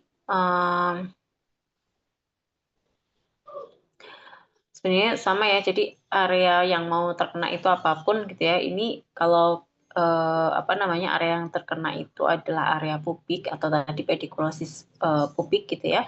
Dia diberikannya piretrin gitu ya. Terus kalau misalkan yang kena itu scalp gitu ya, maka bisa diberikan permethrin atau bisa juga piretrin. Jadi sebenarnya sama, cuman cara penggunaannya aja yang berbeda antara area pubik, kemudian antara area kepala atau rambut itu berbeda caranya, gitu ya. Jadi yang jelas pada pasien ini harus jelaskan bagaimana sih cara membersihkan atau kebersihannya itu harus dijaga sedemikian rupa. Jadi sebisa mungkin apa namanya tempat tidur, mainan dan sebagainya itu benar-benar dibersihkan menggunakan vakum, gitu ya. Jadi memang harus dibersihkan dari telur-telur kutu ataupun kutu kecil yang bersembunyi, gitu ya. Oke, untuk spray medikasi dari penyakit kulit, saya rasa sudah saya jelaskan semua. Mungkin dari sini ada yang mau didiskusikan terlebih dahulu, atau mungkin saya lanjut langsung ke spray medikasi yang lain.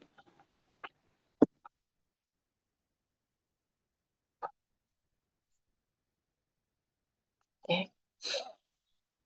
Oke, saya rasa lanjut aja dulu ya. Jadi, saya akan lanjutkan ke suami dikasih penyakit genitalia dan juga penyakit reproduksi.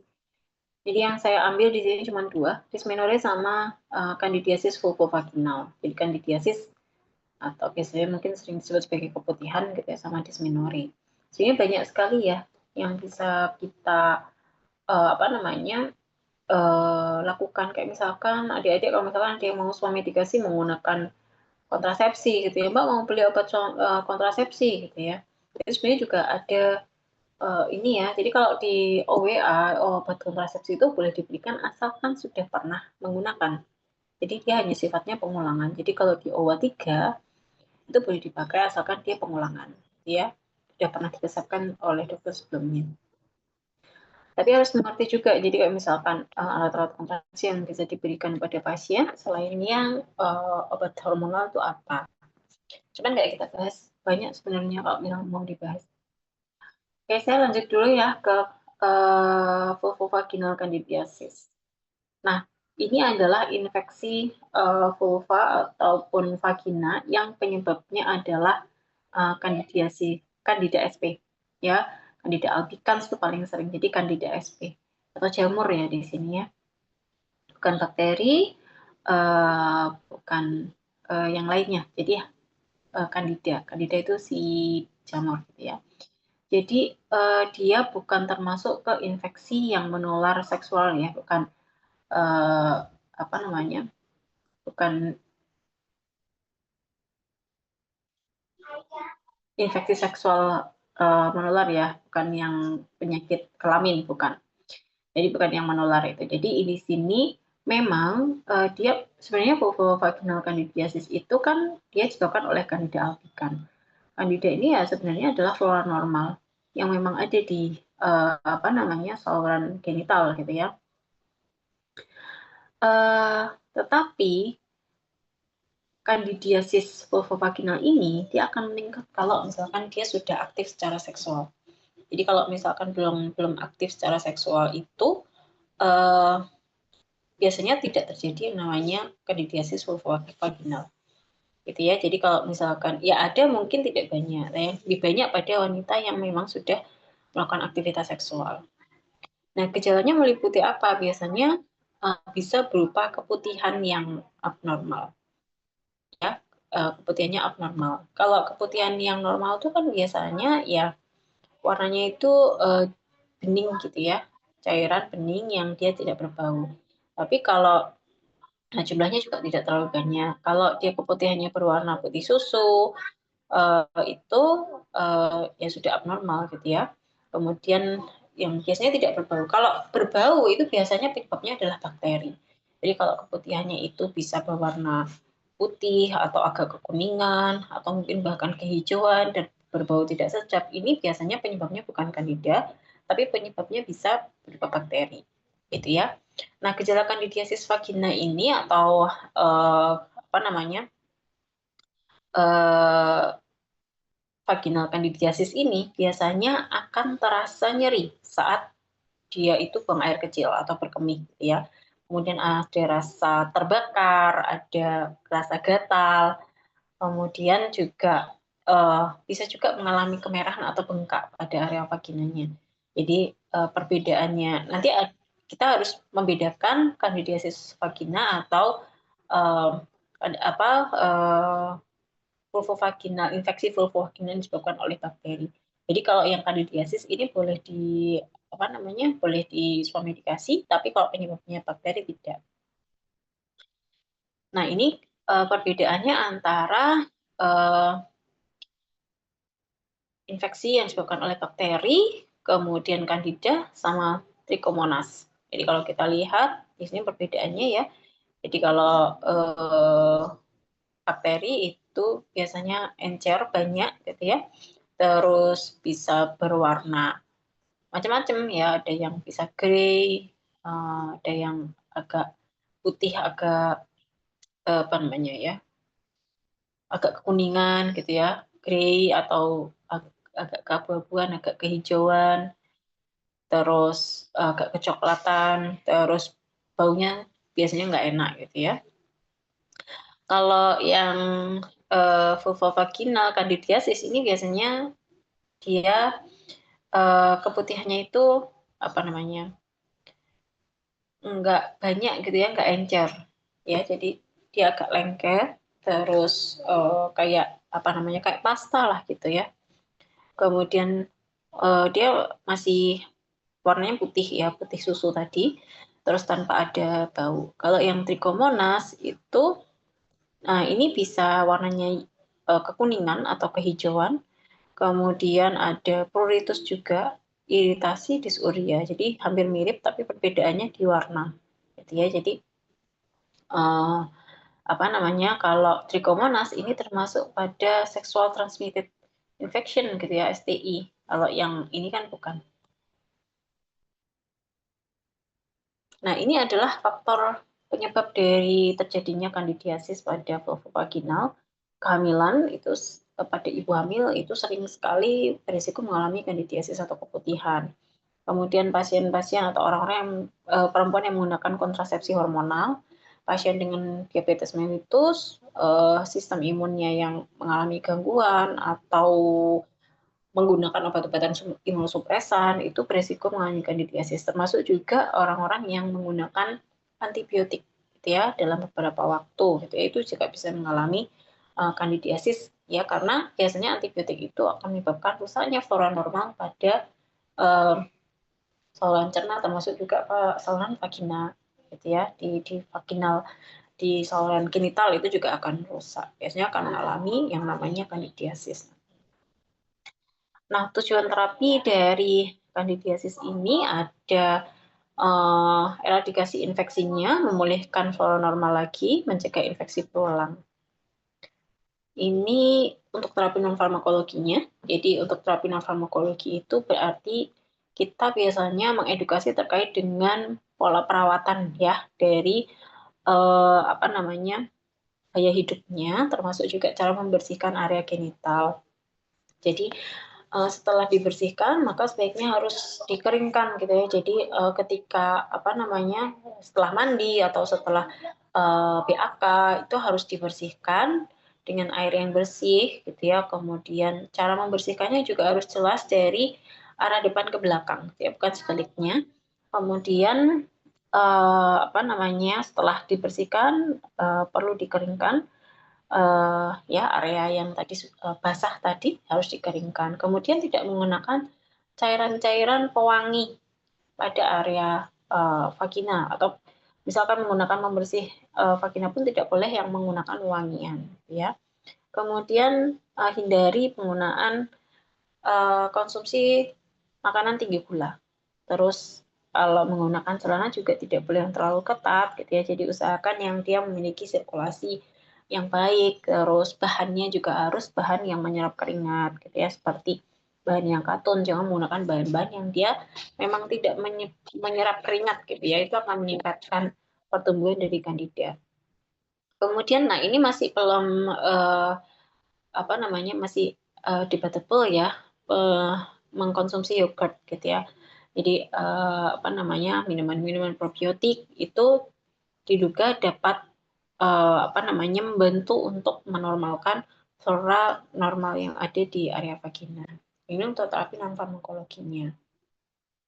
Nah, untuk terapi farmakologinya, kalau yang ini yang saya carikan yang ada di Indonesia ya, ada beberapa uh, apa namanya, sediaan-sediaan anti jamur kayak misalkan nystatin, cotrimazole, ketoconazole, miconazole, sama thioconazole. Jadi kalau misalkan pasien datang dengan apa namanya, keluhan apa kandidiasis, itu bisa diberikan anti jamur ya. Kalau metronidazole gimana? Jadi sebenarnya kan metronidazole itu memang bisa dipakai pada kasus kandidiasis, tetapi ini hanya dipakai pada kasus adanya infeksi bakteri. Jadi sebenarnya kalau untuk swamedikasi itu tidak disarankan. Ya, yang boleh dipakai adalah ini. Jadi ada nystatin, contohnya ada Micozet cream, kemudian ada canesten, tapi ini sangat jarang ya untuk dipakai di area vaginal gitu ya. Biasanya kalau di area vaginal itu ada yang sediaan yang ada itu ada kayak misalkan bentuk supo, tapi itu udah kombinasi sama metro sebenarnya, ya metronidazole. Isinya ketoconazole kalau nggak salah, ketoconazole sama namanya flagistin kalau nggak salah ya. Flagistin itu bisa dipakai. Cuman karena ada metronya itu sebenarnya tidak disarankan untuk self-medikasi ya. Kemudian ini ketoconazole boleh krim, boleh yang tablet, kemudian miconazole, diaconazole. Nah ini algoritma terapi swamedikasinya. Jadi kalau kita lihat di sini kita harus detail sekali melakukan penggalian terkait dengan gejalanya gitu ya. Jadi apakah dia menggunakan beberapa obat-obatan, terus ada baunya enggak gitu ya. Kalau dia ada ada malodor gitu ya, maka kemungkinan besar tuh penyebabnya adalah Trichomonas, kalau enggak ya si bakteri gitu ya. Kalau ini, nah ini ya, kalau uh, kalau baunya itu fishy gitu ya, jadi kayak misalkan tidak enak sekali gitu ya, maka ini kemungkinannya BV. Kalau BV ya dia harus di refer ke dokter. Kalau misalkan dysuria, nah dysuria itu nyeri saat berkemih itu kita masih bisa lanjut. Tapi kalau enggak ya ini tadi bakterial vulvovaginal. Ini biasanya kalau berkemih nggak nyeri. Kemudian ada eritemanya atau enggak ya. Terus pH vagina ini mungkin bisa di skip ya karena biasanya kadang kita nggak tanya, nggak bisa ngecek. Kemudian ada iritasi atau gatal atau enggak. Terus menggunakan ini enggak si karena dia kan tadi munculnya pada ibu-ibu yang orang-orang yang sudah aktif secara seksual gitu ya, maka perlu ditanyakan menggunakan kontrasepsi enggak, kontrasepsinya apa, apakah menggunakan spermisida, apakah menggunakan kondom, karena kalau kondom kan biasanya dibuatnya dari materialnya dari latex gitu ya, atau menggunakan produk-produk feminine hygiene ya, kayak misalkan untuk membersihkan area kewanitaan itu pakai atau enggak. Ya nanti ditanyain sampai di sini sampai bentuk keputihannya kayak gimana gitu ya, apakah putih lengket ya, atau tebel gitu ya rasanya ya, bukan yang watery. Maka dia ditanyain semuanya di sini. Kalau misalkan dia sudah menjawab semuanya mengarahkan pada si vulvovaginal candidiasis, maka perlu kemudian kita berikan treatmentnya. Nah, bisa diberikan treatment menggunakan antifungal azole kayak tadi, ketoconazole dan sebagainya. Kemudian kita lihat ada gatalnya gimana gitu ya. Kalau misalkan ada rasa gatal yang cukup signifikan atau ada iritasi, maka bisa menggunakan topikal antifungal atau juga bisa menggunakan kalau ini sodium bikarbonat bat ini nggak ada SDN di Indonesia. Jadi yang saya ini yang ada di Indonesia aja. Kalau ternyata dalam waktu 1 minggu diberikan terapi tersebut itu membaik ya, berarti dia advice untuk kedepannya kayak gimana. Kalau kemudian dia tidak membaik, berarti di sini jawabannya no, itu artinya dia perlu di reverse ke dokter gitu ya. Jadi sebenarnya kalau di ini bukunya cukup bagus ya. Jadi kalau misalkan adik mau baca, monggo silahkan gitu ya. Jadi terkait dengan buku terkait dengan pengobatan untuk medikasi. Gitu ya.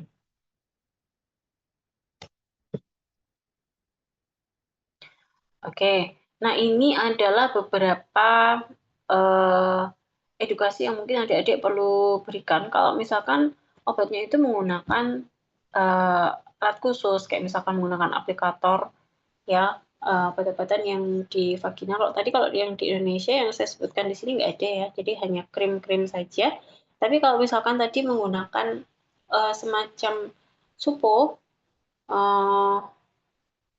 vaginal supo ya, suppositoria yang dia masuk ke vagina, atau mungkin sediaan lainnya atau tablet ya, vaginal tablet itu bisa juga dimasukkan. Dan di sini harus adik-adik jelaskan bagaimana cara penggunaannya. Apakah dia disuruh baring, kemudian bagaimana cara menggunakan aplikatornya, itu harus dijelaskan. Jadi apa namanya, itu yang mungkin perlu diedukasikan ketika pasien mendapatkan obat, ya terutama untuk yang sediaannya tadi, yang sediaan khusus tadi ya. Oke, itu terkait dengan apa namanya, kandidiasis vulvovaginal. Terus saya akan lanjutkan ke dysmenorrhea, ini sedikit aja ya. Dysmenorrhea itu rasa nyeri kram saat haid. Jadi ini sebenarnya mirip-mirip kayak PMS. Kalau pas kita PMS ini terutama untuk perempuan ya. Kalau PMS itu kan ada yang dia mengalami dysmenorrhea yang sampai enggak tertahankan gitu ya. Jadi dysmenorrhea itu nyeri kram di bagian perut bagian bawah yang terjadi sebelum menstruasi atau selama menstruasi. Jadi sebelum sampai selama gitu ya. Jadi bisa mulai dari sebelum menstruasi, ada yang mungkin seminggu sebelumnya udah terasa nyeri, ada yang nyerinya itu semakin intens mendekati ketika dia masa menstruasi gitu ya. Ada yang apa namanya, nyerinya itu tetap berlangsung sampai dengan apa namanya, fase menstruasinya atau bahkan sampai selesai itu dia masih nyeri gitu ya. Nah, dysmenorrhea sendiri itu ada dua, dibagi menjadi dua, dysmenorrhea primer sama dysmenorrhea sekunder. Jadi kalau dysmenorrhea primer ini biasanya nyeri yang wajar ya, yang berkembang pada 2 tahun awal awal menarche atau haid pertama. Dan biasanya dysmenorrhea primer itu tidak disebabkan karena adanya patologi ya atau penyakit yang terjadi pada area panggul ya. Nah, kalau dysmenorrhea sekunder ini biasanya muncul setelah beberapa tahun menarche ya, penyebabnya itu macam-macam gitu ya. Jadi biasanya disebabkan karena adanya kondisi patologis pada area panggul organik. Kayak misalkan biasanya terjadi endometriosis atau penebalan dinding rahim yang abnormal, atau adenomyosis, atau ada infeksi panggul dan sebagainya. Ini bisa menyebabkan terjadinya dysmenorrhea sekunder.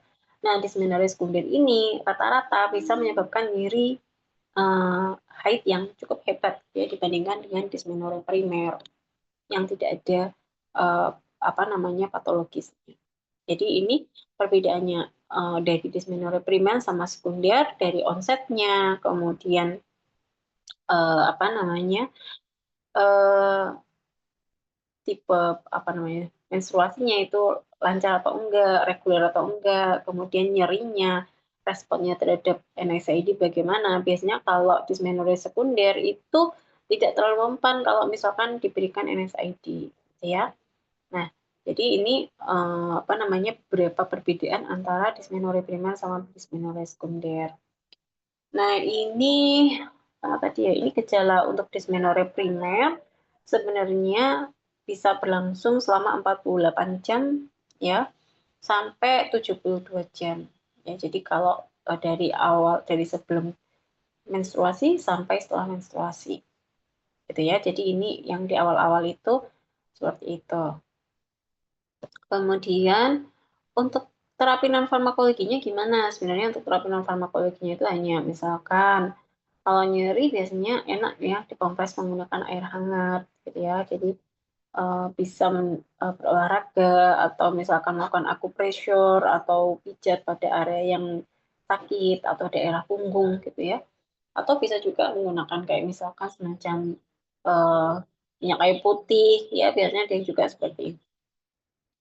Nah, untuk terapi farmakologinya sebenarnya untuk dysmenorrhea itu menggunakan anti nyeri, misalkan paracetamol. Ya, ada paracetamol, NSAID. Kemudian terapi komplementer kayak produk herbal, kayak apa ya?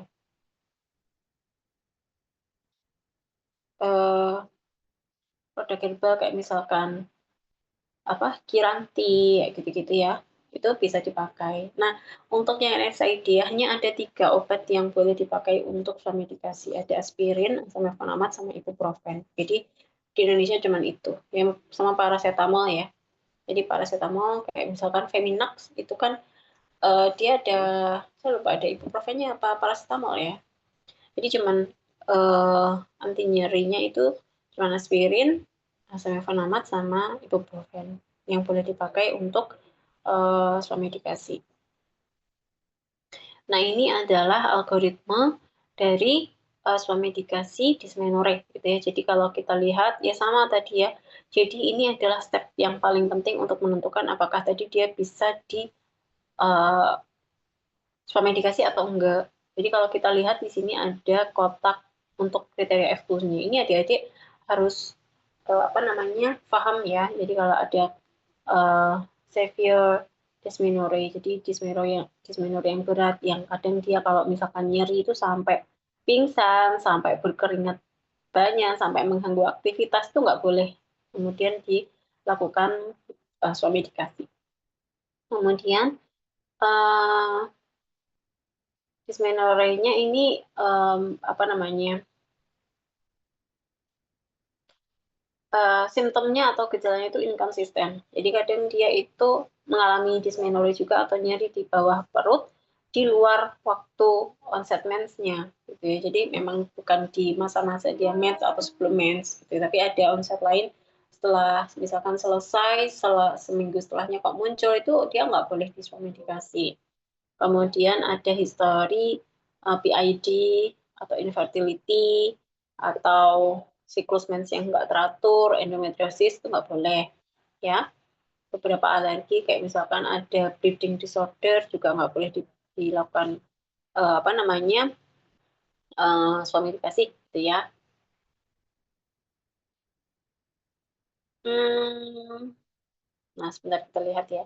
Jadi kalau misalkan tadi memang dia tidak masuk ke kriteria eksklusi, kita boleh sarankan menggunakan OTC.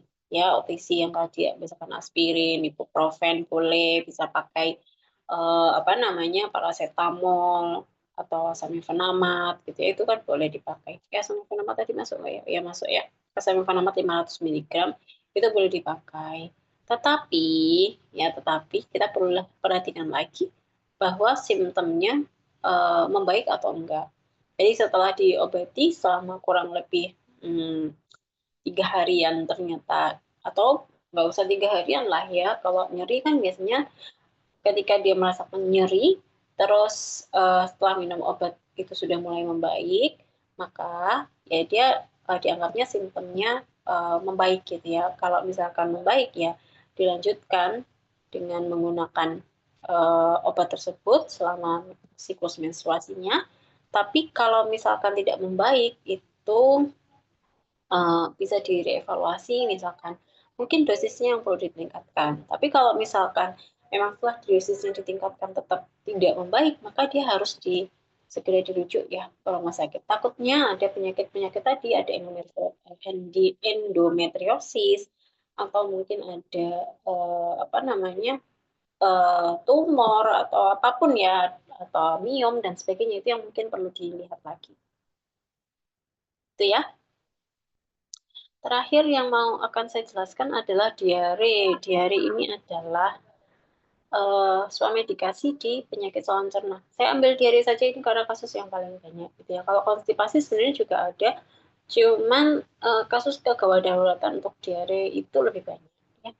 Jadi ini adik-adik sudah pernah dapat, jadi nanti silahkan dibuka ulang di materi farmakoterapinya. Saya ingin jelaskan sedikit saja. Jadi di diare ini untuk definisinya kan jelas ya ada peningkatan frekuensi defekasi atau frekuensi buang air besar lebih dari 3 kali dalam sehari dengan konsistensi yang dia apa namanya berubah konsistensinya, tidak lagi padat tetapi bisa cair ataupun lembek. Nah, penyebab dari diare itu yang jelas ada 3, virus, bakteri, dan parasit. Ya, kalau virus kayak rotavirus sama norovirus itu biasanya dia bersifat self-limiting disease dan pengobatannya biasanya berupa suportif. Sedangkan untuk bakteri yang disebabkan oleh bakteri ataupun parasit, terkadang dia membutuhkan tapi menggunakan antibiotik dan juga terapi suportif lainnya. Ya kalau bakteri ya ini yang pernah saya jelaskan ya ada Salmonella, Shigella, Campylobacter, kemudian ada Vibrio cholera, Clostridium, dan sebagainya. Kalau parasit ya ada penyebabnya ada Giardia lamblia, Entomoeba, terus Cryptosporium. Nah, ini perbedaannya. Jadi, tipe diare itu kan ada yang diare osmotik, ada yang sekretorik, ada yang inflamatorik, ada yang motor. Motor itu berkaitan sama abnormalitas dari sistem apa namanya gerak motor, gerak apa namanya peristaltik khususnya gitu ya. Nah, kalau yang osmotik itu biasanya penyebabnya adalah ini norovirus sama rotavirus. Ini sebenarnya apa namanya terjadi penurunan absorpsi dari cairan gitu ya. Jadi jumlah cairan yang diserap di usus besar itu lebih sedikit gitu ya. Penyebabnya ini kebanyakan ya ada virus sama E. coli ini paling sering.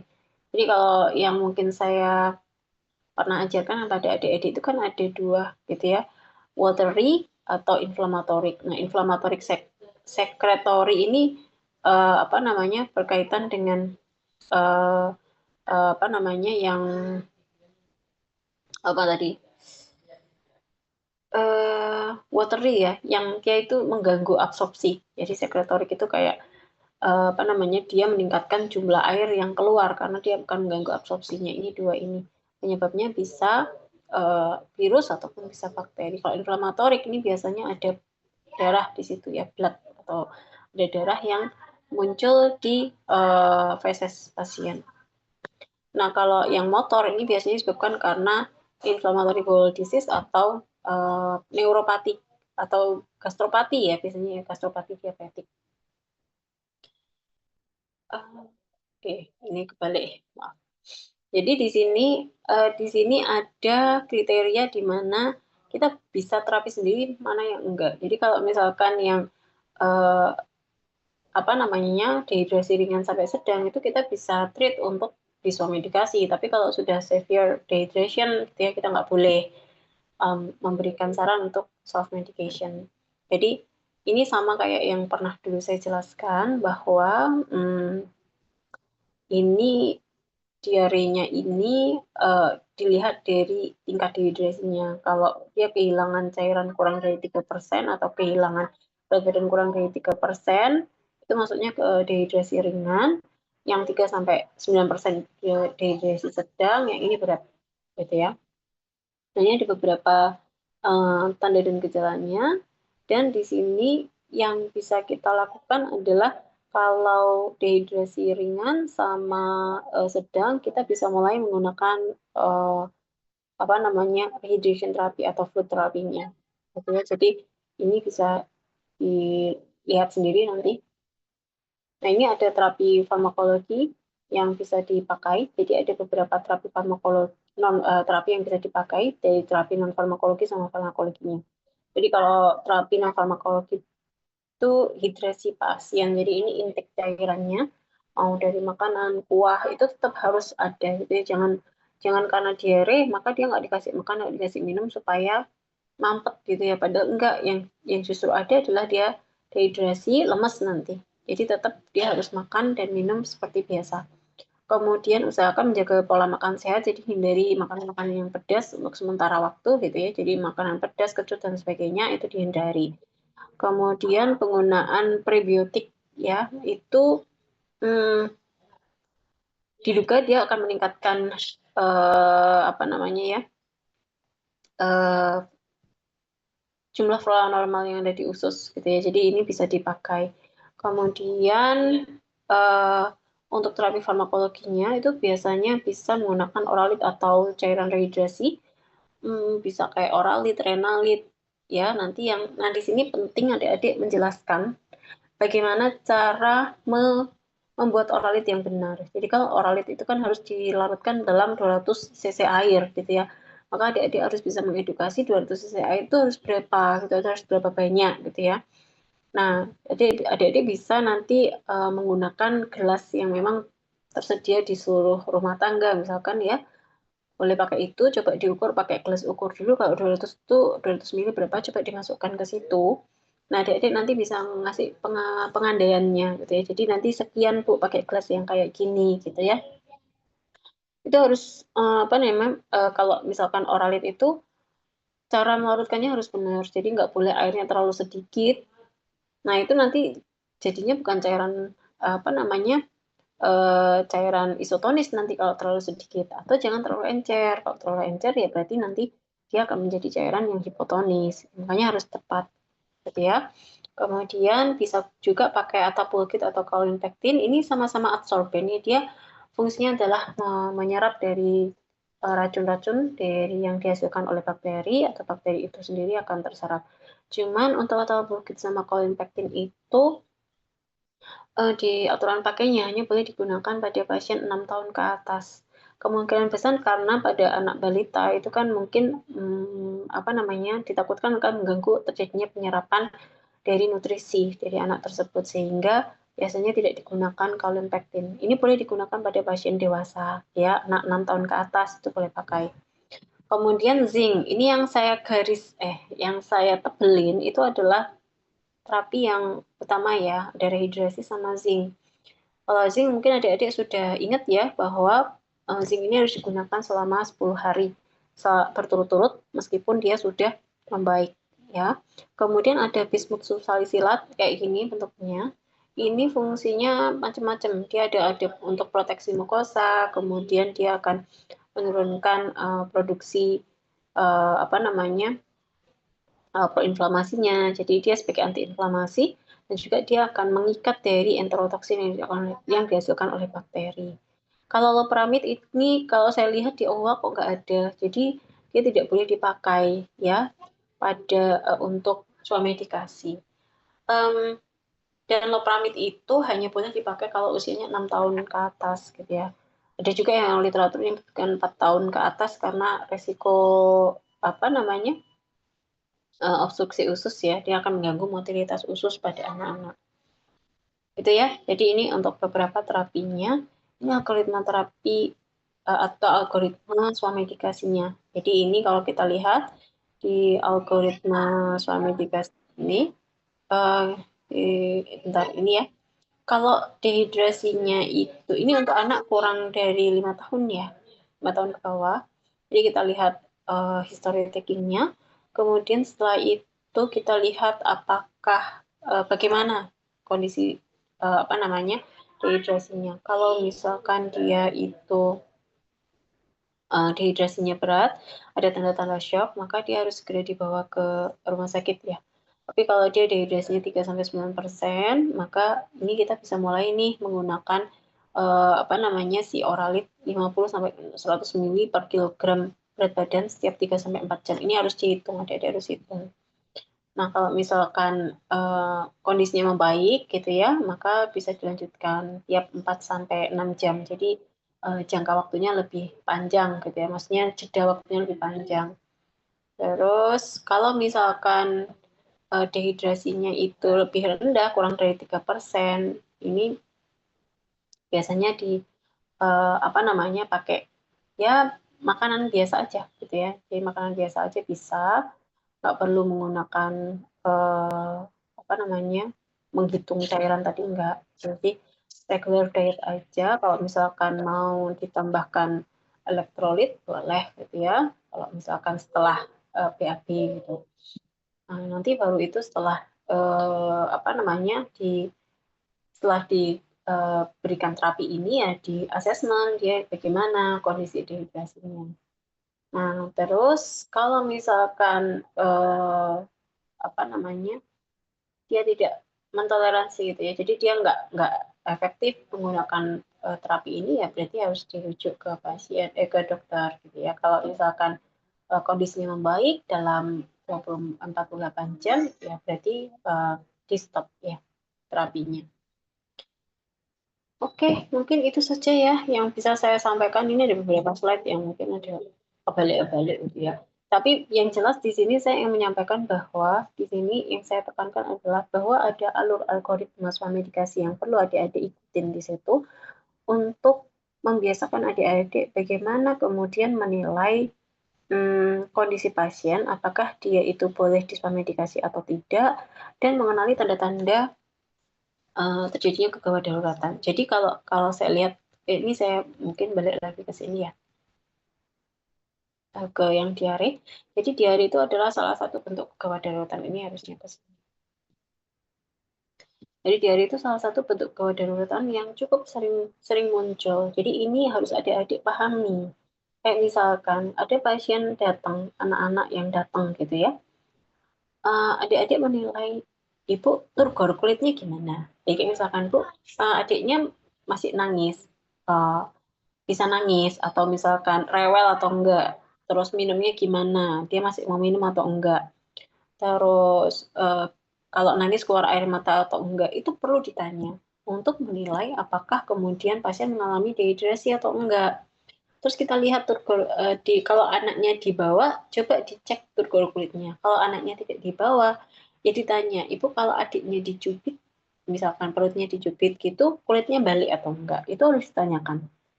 Karena begitu itu tidak Anda tanyakan, bisa jadi yang terjadi si pasiennya itu sudah mengalami atau sudah masuk ke fase dehidrasi yang sedang atau bahkan yang berat. Nah, ini yang mungkin perlu digarisbawahi ya. Jadi, em, pada kondisi dehidrasi, resiko terbesar adalah kematian gitu ya. Resiko terbesar adalah kematian. Jadi kalau kita salah menentukan arah, bisa jadi si pasiennya nggak tertolong karena dehidrasinya, bukan karena diarenya gitu ya. Jadi itu yang perlu adik-adik ini ya. Jadi kalau misalkan dalam beberapa jam setelah diberikan obat kok ternyata kondisinya tambah lemas atau kondisinya tidak membaik atau malah lebih buruk gitu ya, maka adik-adik harus berpesan kepada orang tuanya untuk segera membawa ke rumah sakit jika tanda-tanda dehidrasinya muncul. Ini terutama untuk anak 0 sampai 5 tahun ya. Terutama yang paling gampang sendiri itu 0 sampai 2 tahun pertama. Itu cukup sering apa namanya kematiannya itu terjadi karena dehidrasi, gitu ya. Jadi adik-adik harus tekankan bahwa ibu harus dilihat kondisi anaknya apakah mengalami dehidrasi atau enggak setelah diberikan obat ini. Kalau misalkan anaknya tetap nggak bisa minum, tidak ada apa namanya, kalau nangis nggak keluar cairannya, matanya cekung, nubu-nubunya kalau anak kurang dari 1 tahun nubu-nubunya itu masih apa namanya tambah cekung gitu ya, maka ibu harus segera lari ke rumah sakit. Itu yang perlu adik-adik edukasi. Nah, nanti besok Senin ya kalau nggak salah adik-adik kalau nggak salah sudah di soal sama Bu Adel ya untuk melakukan praktek suami indikasi. Jadi nanti adik-adik bisa coba dipraktekkan, kemudian apa namanya eh, adik-adik bisa menyimpulkan sendiri apakah pasien ini memang perlu mendapatkan obat tersebut atau perlu dirujuk ke rumah sakit, gitu ya, atau dirujuk ke dokter. Jadi itu sebenarnya poin penting. Jadi kalau misalkan nanti sebenarnya adik-adik kalau misalkan mau cari terkait dengan penyakit-penyakit ringan lainnya itu banyak banget gitu ya. Tapi paling enggak step by step dari penyakit-penyakit yang tadi apa namanya penyakit-penyakit yang ringan tadi apa sih yang saya tanyakan itu harus dilakukan semuanya. Jadi patient assessment itu harus dilakukan semuanya. Adik-adik harus bisa menilai tadi ya kegawat daruratannya, baru kemudian menentukan obatnya. Itu saja mungkin dari saya. Dari sini ada yang mau ditanyakan, didiskusikan, atau mau disampaikan terlebih dahulu? Saya persilahkan, monggo. Kalau soal ujian nanti saya, insya Allah bentuk soalnya adalah bentuk analisis kasus, gitu ya. Jadi misalkan ada kasus, contoh kasus begini, begini, begini, begini, misalkan ya. Nanti adik-adik, apa namanya, di situ sudah ada data, misalkan pertanyaan, data yang ditanyakan itu apa saja, nanti adik-adik yang menilai dia apakah perlu disomedikasi ataukah sebaiknya di reverse ke dokter. Kalau misalkan soal medikasi, obatnya apa, kayak gitu ya. Jadi akan apa namanya harapannya sih di sini adik-adik bisa melatih diri untuk bisa menentukan kira-kira kondisi ini perlu soal medikasi atau harus rujuk ya, gitu. Jadi tidak semua pasien yang datang ke apotek itu pasti harus diberikan obat, gitu ya. Harusnya itu adik-adik juga bisa jelaskan kondisi apa sih yang sebenarnya harus segera ke dokter atau ke rumah sakit. Oke, sekian mungkin dari saya. Ada yang mau bertanya?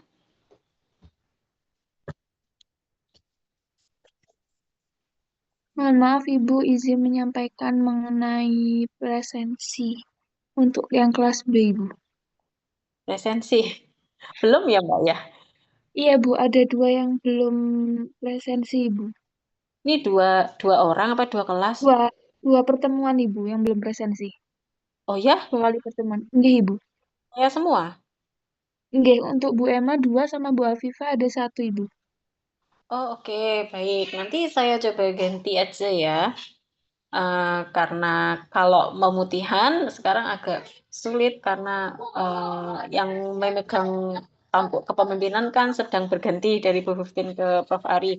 Jadi kayaknya mungkin nanti saya coba ganti hari, nanti adik-adik saya presensikan semua, gitu ya. Siap, nggih, Ibu. Terima kasih. Oke, sami-sami. Monggo silakan ada yang mau disampaikan lainnya. Bu, permisi, untuk presensi kelas A juga masih ada yang belum ada presensinya, Ibu. Oke, siap. Nanti saya ganti juga. Nanti semoga besok saya bisa ngecekin semua presensi ini ya di Varsos ataupun yang lainnya. Nanti kalau belum lengkap saya kelengkapin gitu ya. Karena kemarin banyak bolong ya kalau nggak salah. Ibu. Baik, Ibu. Oke, sami-sami. Ada lagi mungkin yang mau disampaikan? Ini nanti masuk ke UAS ya. Karena adik-adik kemarin UTS-nya hanya materi Pak Anton saja. Oke, sudah cukup mungkin ya. Karena tidak ada yang mau disampaikan lagi, mungkin saya akan akhiri untuk Zoom pada hari